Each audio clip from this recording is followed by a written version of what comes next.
दोस्तों नमस्कार, मैं जितेंद्र सिंह प्रतापगढ़ की आवाज़ में आपका स्वागत है। दोस्तों इस समय हमारे साथ हैं सदर विधानसभा से पूर्व में समाजवादी पार्टी से विधायक रह चुके नागेंद्र सिंह यादव उर्फ मुन्ना भैया यादव के नाम से पूरे क्षेत्र में विख्यात हैं। और एक समय जब समाजवादी पार्टी की सरकार थी उस समय विधायक थे, बहुत सारे विकास कार्य भाई साहब ने किया भी था। आइए कुछ वार्ता करते हैं ज्वलनशील मुद्दों पर। मैं भैया जी नमस्कार। मैं आपसे जानना चाहूँगा, कल आप लोग मोठिन गांव सभा गए थे लालगंज में, क्या हुआ था वहाँ मामला? सबसे पहले मैं आपके चैनल को जी अपनी तरफ से हार्दिक बधाई देता हूँ जी। और आपके इस चैनल के माध्यम से लोगों को एक कहना चाहता हूँ जी कि जितना अन्याय अत्याचार इस समय भारतीय जनता पार्टी की सरकार में हुआ है जी संभवतः पहले किसी सरकारों में नहीं हुआ था जी। और ये जो घटना हुई है मोठिन की जी ये तो बर्बरता को याद दिलाता है। अंग्रेजों के ज़माने में भी इस तरीके की कोई ऐसी व्यवस्था नहीं थी जी। ये देश गांधी जी के बताए हुए रास्ते पर चलने वाला है जी और महात्मा गांधी जी ने सत्य और अहिंसा के रास्ते पर चलकर के इस देश को आज़ादी दिलाई। जी मगर ऐसा उदाहरण जो हुआ है, जी किसी का बुलडोजर लेकर के घर गिरा देना, जी घर से बेघर कर देना, उनका खाना बना हुआ उसके घर में बेचारे के उसको खाने नहीं दिया गया, उसको पूरी तरह से रोक करके एकदम बराबर कर दिया गया है। इतना बड़ा जुल्म तो कभी नहीं हुआ रहा होगा शायद। और दुर्भाग्य है इस प्रदेश का और देश का कि आज की ये सरकार जो है ये बुलडोजर को अपना पहचान बता रही है। जी। इस देश से साबित होता है कि इस देश में कानून और व्यवस्था नाम की कोई चीज़ नहीं रहेगी। जी सुप्रीम कोर्ट, हाई कोर्ट एकदम चुपचाप देख रहे हैं ऐसी घटनाओं को। जी। दुर्भाग्य है कि मतलब हमारे व्यवस्थापिका, कार्यपालिका, न्यायपालिका है, न्यायपालिका अपने आप में स्वतंत्र है। जब इस तरीके की बर्बरता होने लगेगी, पुलिस को इतना ज़्यादा अधिकार दे दिया जाएगा कि जिसके पैर में चाहे गोली मार दें, जिसका भी चाहे एनकाउंटर कर दें। आज कानून नाम की कोई चीज़ नहीं है। जिस संविधान के देश आधार पर इस देश को चलना चाहिए था, उस संविधान को शून्य करने की कोशिश की जा रही है। जी। अभी 2-3 दिन पहले की बात है जब बिहार में भी भारतीय जनता पार्टी की सरकार है, भरत भूषण तिवारी एक लड़के को पुलिस ने एनकाउंटर कर दिया। वहाँ पर विवाद हो रहा है, लोग धरना प्रदर्शन कर रहे हैं, उसके बारे में आप क्या कहना चाहेंगे?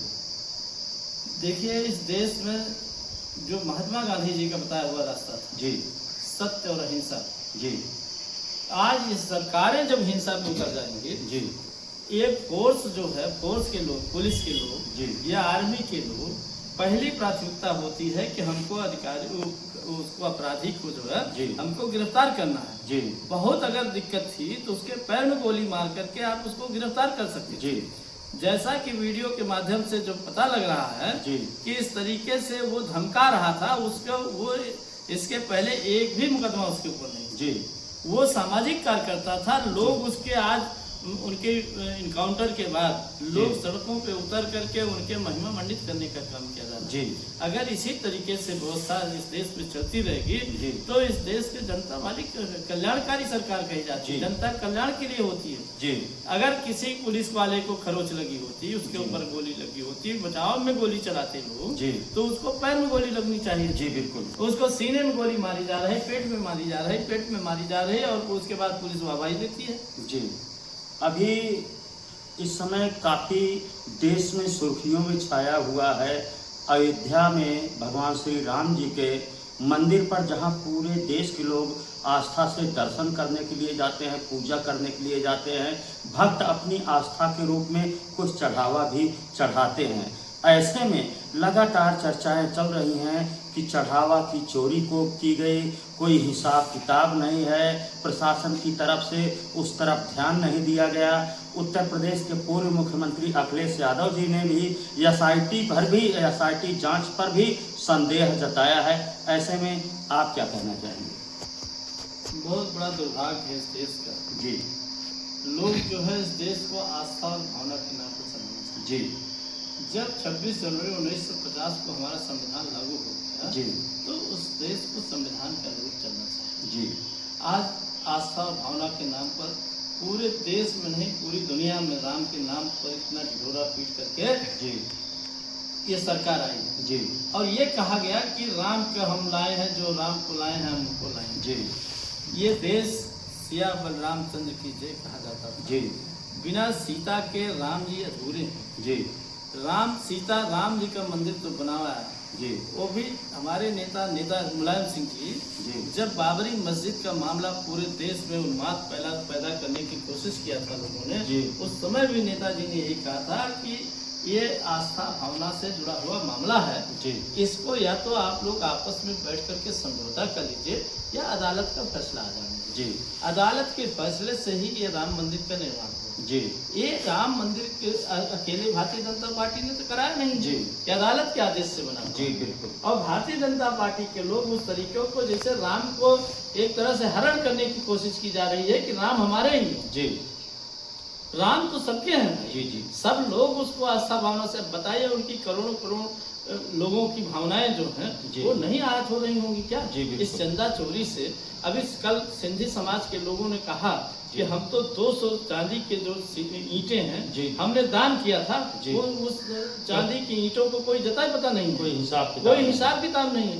कितनी मजाक बनाया जा रहा है इस देश की करोड़ों करोड़ लोगों की भावनाओं का उनके ईमानदारी से ले जा करके चढ़ावा चढ़ाते हैं कि हमारा भगवान हमारा भला करेंगे जी। और भगवान का भला कराने के नाम पर अपना भला कर रहे हैं जी।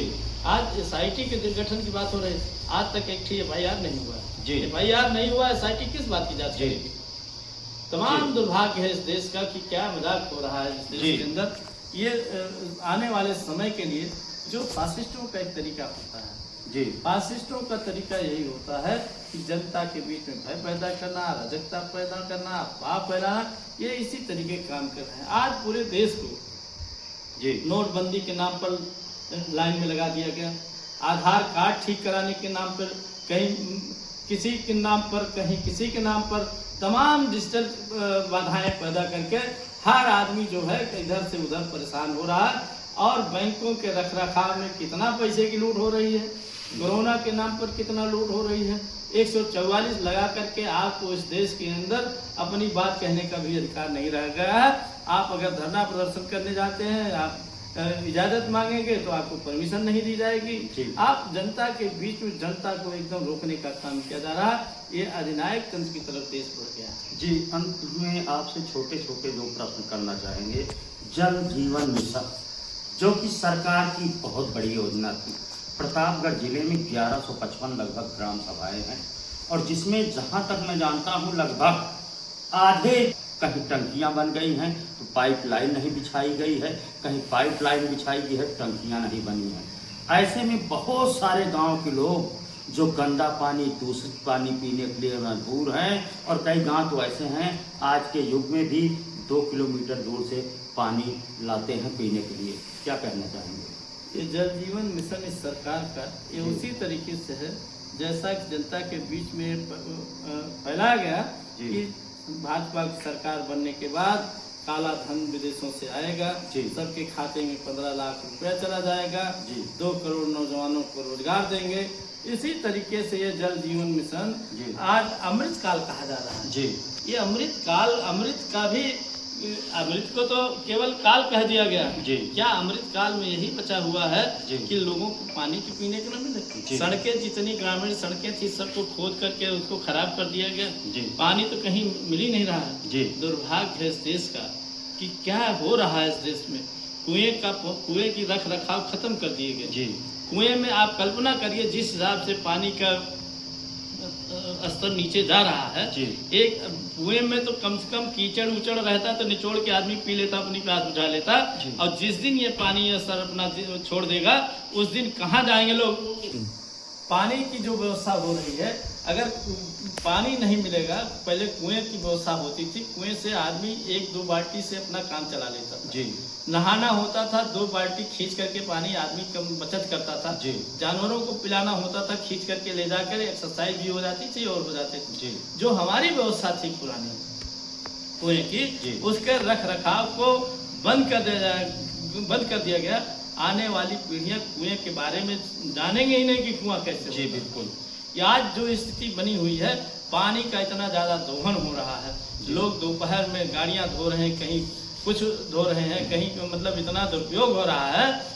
बिजली आती है, मोटर दबा करके गर्म पानी पाइप से निकल जाता है, उसके बाद ठंडे होकर के हो रहे हैं। एक इतना बड़ा दुरुपयोग, लोगों के बीच में इस बात का प्रचार प्रसार होना चाहिए कि अपना पानी की बचत करें जी। कहीं हार्वेस्टर वो पानी संचयन के नाम पर तमाम योजनाएं चली, कहीं कोई योजना आपको अगर धरातल पर दिखाई देगी जी तो बताइए। हर ग्राम सभाओं में अमृत सरोवर बनाए गए, लाखों रुपए खर्च किया गया, लेकिन कुछ एक गांव पर छोड़ दें तो कहीं अमृत सरोवर में पानी नहीं है। क्या कहना चाहेंगे? अमृत सरोवर जितने उसके खुदाई में पैसा खर्च हुआ जी, आज अमृत सरोवर में धूल उड़ रही जी। गायों के नाम पर सेट बनाया गया है जी। आप अपना कैमरा लेकर के चले जाइए, उस गर्मी में टीन के नीचे न चारे की व्यवस्था है, न पानी की व्यवस्था है। खाने के लिए जीवित गाय तड़प तड़प करके कुत्ते और कौवे जानवर चिड़िया नोच रही है उनको। आज सबसे बुरा हाल इन गौ माताओं का है जी। जो गाय हमारी माता है, ये कह करके प्रचार करके आज उनके संरक्षण की बात की जाती है। धरातल पर जो बुरा हाल है, आदमी पीने के लिए पानी तरस रहा है, ये इसका नतीजा ये हो रहा है।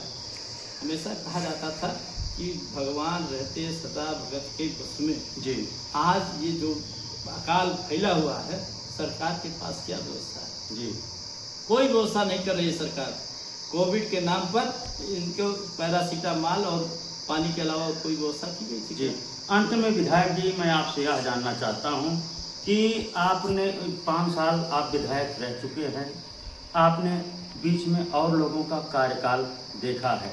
आपसे संक्षिप्त में जानना चाहता हूँ, पुनः अगर आपको अवसर मिलता है तो क्या ऐसी योजनाएं हैं जो आपने शुरू तो किया था, पूरी नहीं कर पाए, और दोबारा अगर मौका मिलता है तो उन योजनाओं को पूरा करना है? सदर विकास खंड, सदर विधानसभा में कोई ऐसी योजना जो आप करना चाहते हैं, क्या है? हमारे समय की जी जो योजनाएं मैंने शुरू किया था, जिले का पहला ट्रामा सेंटर मैंने बनवाया था जी, आज वो जर्जर हालत में हो गया। उसके लिए भारतीय जनता पार्टी सरकार एक भी इक्विपमेंट नहीं दे पाई जी। कोरोना के समय में केवल उसको कोविड सेंटर बना करके छोड़ दिया गया था जी। और आज तक उसके रखरखाव के लिए न तो वहाँ स्टाफ कोई है, न कोई व्यवस्था है जी। ये मुख्यालय का ट्रामा सेंटर था, पहला ट्रामा सेंटर था जी। आज 4 पुल मैंने बनवाए जी। 2 पुलों का आज तक अप्रोच नहीं बन पाई जी। जीआईसी यही सुकुलपुर चौराहे पे आपके बगल से बना हुआ है जी। जीआईसी में स्टाफ नहीं दे पा रहे हैं जी। महत्वाकांक्षी योजना हम लोगों ने लिख करके दिया था, ये जो माल गोदाम रोड पर जी फ्लाईओवर बनने जा रहा है, ये हम लोगों की अलाइनमेंट बनाया हुआ उसी समय दिया था मैंने जी।